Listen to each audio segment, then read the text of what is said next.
बिस्मिल्लाहिर्रहमानिर्रहीम। अस्सलाम वालेकुम। आज के दौर में हर इंसान बेचैन और तस्कीन कल्ब से महरूम है। बेचैनी एक बड़ा रूप बन चुकी है। किसी को रिस्क हासिल करने की बेचैनी, किसी को बच्चों के मुस्तकबिल की फिक्र, किसी को बच्चियों की शादी की फिक्र और भी कई तरह की परेशानी में इंसान मुब्तला है। बेचैनी का मतलब है कि इंसान को तस्कीन कल्ब मैसर नहीं, और जब तस्कीन कल्ब मैसर नहीं तो जीने का मज़ा नहीं आता। तस्कीन कल्ब एक नेमत और रहमत है। तस्कीन कल्ब और बेचैनी को ख़त्म करने के लिए नबी करीम सल्लल्लाहु अलैहि वसल्लम ने एक दुआ बताई है। ये दुआ बहुत मुजर्रब है।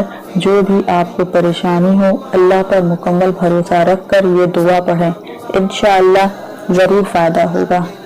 बेहतर तरीका ये है कि 2 रकात नमाज हाजत पढ़ें और सलाम के बाद 11 बार ये दुआ पढ़ें और अव्वल व आखिर दरूद इब्राहिमी ज़रूर पढ़ें।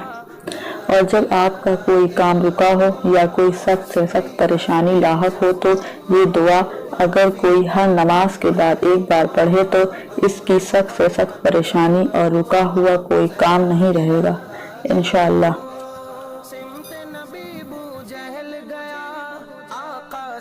मज़ीद अच्छी वीडियो के लिए मेरा चैनल सब्सक्राइब करें और बेल आइकन प्रेस करें। ये बिल्कुल फ्री है, इसमें कोई चार्ज नहीं लगते।